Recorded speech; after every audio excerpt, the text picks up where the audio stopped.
നല്ല വാഴ ഭയങ്കര ഔഷധമുള്ളൊരു പ്ലാന്റാണ്. മലയാളികളുടെ വരാൻ പറ്റാത്ത സിറ്റുവേഷൻ ആയതുകൊണ്ടാണ് എനിക്ക് ശരണ്യയോട് ജോയിൻ ചെയ്തതന്നെ. ശരണ്യ വിളിച്ചിരുന്നു നേരത്തെ തന്നെ. അപ്പം എല്ലാവരോടും ശരണ്യയുടെ ഒരു പറയാൻ പറഞ്ഞിട്ടുണ്ട്. ശരണ്യയോട് ഉണ്ടാകേണ്ടതായിരുന്നു. നേരത്തെ പോയി. ശരണ്യയുടെ വക ഒരു ഹായ്.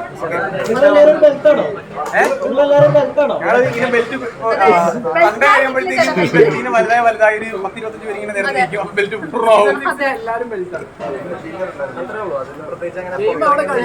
അവിടെ നമ്മള് അവിടെ നിന്ന് ഇറങ്ങുമ്പോഴത്തേക്കും കംപ്ലീറ്റ് നമ്മൾ ആ ഗെയിം എല്ലാം ഉപേക്ഷിച്ചിട്ടാണ് എല്ലാവരും വരുന്നത്. എല്ലാവർക്കും അതായത് ഞങ്ങൾ അറിയില്ല ബിഗ് ബോസ് സീസൺ 6 അകത്തല്ല നടക്കുന്നത്. പക്ഷേ സീക്രട്ട് ഏജന്റൊക്കെ നിങ്ങള് കണ്ണാപ്പിയൊക്കെ ആക്കി മാറ്റിയില്ലേ?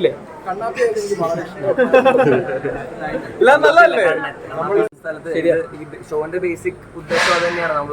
നമ്മളെ തന്നെ കുറെ മനസ്സിലാക്കാനുള്ള ഒരു പ്ലാറ്റ്ഫോം കൂടിയല്ല. അപ്പോൾ അത് വളരെ നല്ല കാര്യമല്ലേ. നമ്മളെല്ലാവരും തിരിച്ചറിഞ്ഞ് ഓരോരുത്തർക്കും അങ്ങനത്തെ ഒരു എക്സ്പീരിയൻസ് കിട്ടിയിട്ടുണ്ടെങ്കിൽ ഷോയുടെ വിജയമായിട്ടല്ല അത് കാണുന്നത്. നല്ല കാര്യം. വാഴ ഭയങ്കര ഔഷധമുള്ളൊരു പ്ലാന്റാണ്.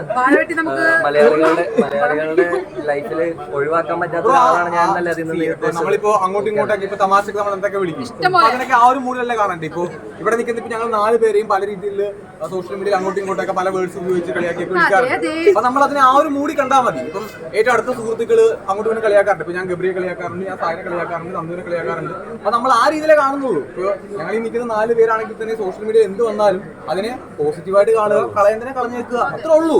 സംഭവം എല്ലാം കഴിഞ്ഞു. പിന്നെ നമ്മള് ചെയ്യാം. അത് ഹെൽത്തി ആയിട്ടുള്ള ക്രിറ്റിസിസം ഒക്കെ വെൽക്കം ആണ്. അത് നമ്മളെ ഒരു പേഴ്സണൽ ലെവലിലേക്കുള്ള ഒരു അറ്റാക്ക് രീതിയിലേക്ക് പോകുമ്പോൾ മാത്രമാണ് നമ്മൾ അതിനെ ഒഴിവാക്കി വിടുന്നത്. ഹെൽത്തി ആയിട്ടുള്ള എല്ലാ ക്രിറ്റിസിസും എടുത്തിട്ടുണ്ട്.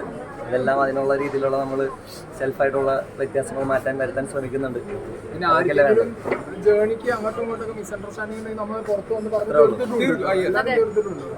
എനിക്ക് തോന്നുന്നു ഈ സീസണിൽ എല്ലാവരും അങ്ങനെ തന്നെയായിരിക്കും. ഇറങ്ങി കഴിയുമ്പോഴത്തേക്ക് എല്ലാവരും പക്ക വെക്കില്ല. എനിക്ക് തോന്നുന്നു ഈ സീസൺ കഴിയുമ്പോഴത്തേക്കും കോമഡി എല്ലാവരും നിങ്ങൾ കാണാൻ വേണ്ടി പോകുന്ന കാഴ്ച അതായിരിക്കും. അല്ല, അത് തന്നെയാണ് ഫാൻസിന് ഏറ്റവും കൂടുതൽ വേണ്ടത്. ഈ പറഞ്ഞ പോലെ ഈ ടഗ് ഓഫ് വാർ ഒന്നും പുറത്തില്ല എന്നുള്ള ഒരു കൺസിഡറേഷനും ആ ഒരു കൺക്ലൂഷൻ അവർക്ക് കൊടുക്കണം.